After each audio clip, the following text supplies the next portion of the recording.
Ah, ça fait longtemps que j'ai plus fait une pause pipi nature. Confidence sur la cuvette. Je suis un coup nature, un coup cuvette. Plutôt cuvette. J'arrive pas dans la nature. Oh, nature, j'aime bien. Le petit bonheur, c'est de faire pipi dans son jardin aussi.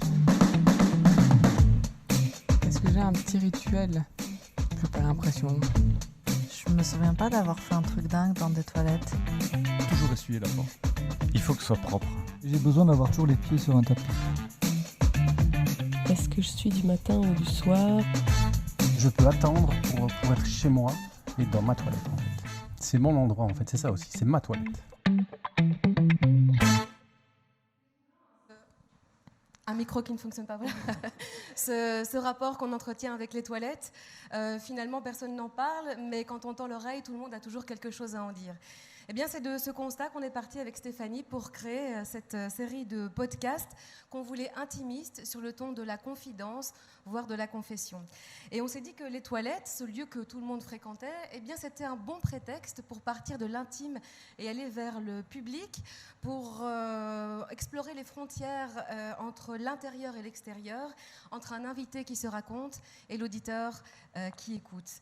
C'était l'ambition initiale de ce podcast qu'on a appelé Confidence sur la cuvette, connecter les amateurs d'histoires sonores à des expériences de vie, à des sujets de société ou des réalités peut-être moins connues, avec des témoignages forts, des personnalités fortes, enregistrées dans les toilettes et sur le ton de la confidence. Alors concrètement, comment est-ce qu'on s'y prend, Parce que c'est vrai, ce qu'on veut, vous l'aurez compris, c'est de produire un contenu intimiste, mais c'est aussi éveiller la curiosité des auditeurs, c'est aussi transmettre une information de qualité sur un ton décalé et percutant. Et donc on a décidé d'aller jusqu'au bout de ce concept en faisant passer nos interviews littéralement dans les toilettes, quand la personne est seule dans les toilettes, avec un système de casque micro, pour ainsi favoriser l'intimité, l'introspection. Voici un petit résumé de ce qu'on a déjà pu récolter. Moi, c'est Max et je suis une personne transgenre. Je m'appelle Gilles, j'ai 44 ans et je suis hygiéniste. Je m'appelle Catherine, j'ai 49 ans et je suis polyamoureuse. Je m'appelle Sam et j'ai observé un ovni. Confidence sur la cuvette. L'identité de genre, c'est dans la tête, c'est pas dans le slip. Je suis un peu shooté ou drogué aux émotions, c'est un peu ça le GN. Si je mets ensemble mes différents polyamoureux, alors est-ce que ça en ferait un homme idéal? Je pense pas. Je sais que ce que j'ai ressenti profondément, c'est que c'était à la fois technologique et vivant. Mais c'est du ressenti, ça vaut pas grand-chose. Mais je m'enlèverai pas ça de la tête, c'est impossible.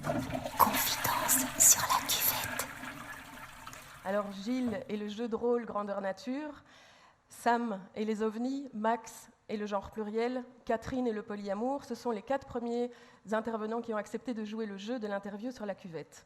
Mais au-delà de ces anonymes, on a pensé aussi à d'autres déclinaisons sur la cuvette. Imaginez par exemple, par hasard, Jean-Claude Marcourt sur la cuvette, Jean-Paul Philippot qui n'est pas là, Corinne Boulanger, pourquoi pas, des artistes, des personnages publics, des personnalités qu'on a l'habitude d'entendre dans les médias ou de voir dans les médias, mais hors contexte. Eh bien, passer sur la cuvette, c'est un peu comme si on leur demandait de baisser leurs pantalons en quelque sorte, mais de nous livrer aussi une part de leur intimité. Et ça, on s'est dit qu'on allait vraiment le faire.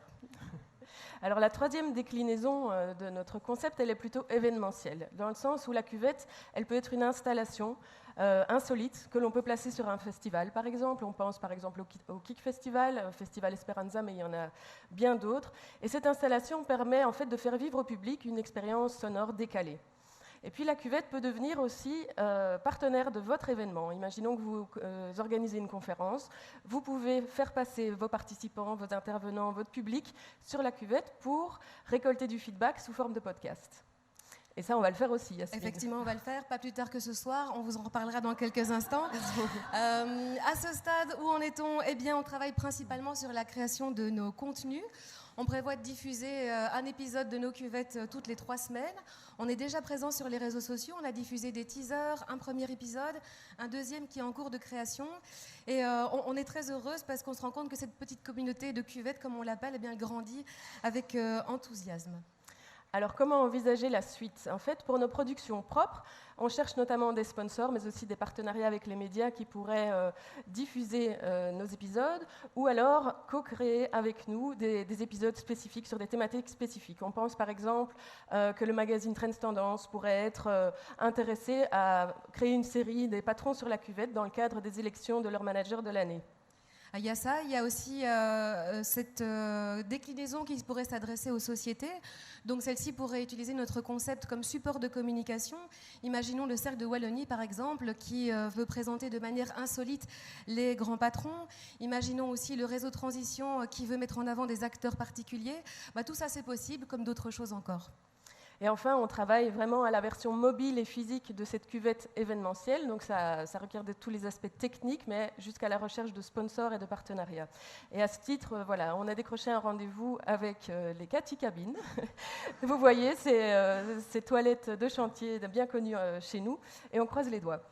Effectivement. Alors, on parle d'argent. En termes d'offres, eh bien, pour chaque déclinaison, vous l'aurez compris, on propose un package, une formule package, qu'on déclinera en fonction des besoins des clients particuliers. Alors, vous l'aurez compris, pour les incorrigibles empathiques que nous sommes, Yasmine et moi, mais les confidences sur la cuvette, c'est une manière de pouvoir faire le travail qui nous tient vraiment à cœur, et ce qui nous tient vraiment à cœur, c'est-à-dire l'interview intimiste. C'est vraiment autour de ce créneau-là qu'on s'est rejointes, Yasmine et moi. On n'a pas le même parcours. Yasmine vient plutôt de l'univers de la radio, je viens plutôt de la presse écrite. Mais voilà, c'est par là qu'on s'est rejoints. Et en tous les cas, toutes les deux, on s'accorde à dire qu'une expérience vaut mieux qu'un grand discours. Et donc, on vous invite, après les pitchs, à passer dans nos cuvettes sur les toilettes. À tout à l'heure. Merci beaucoup.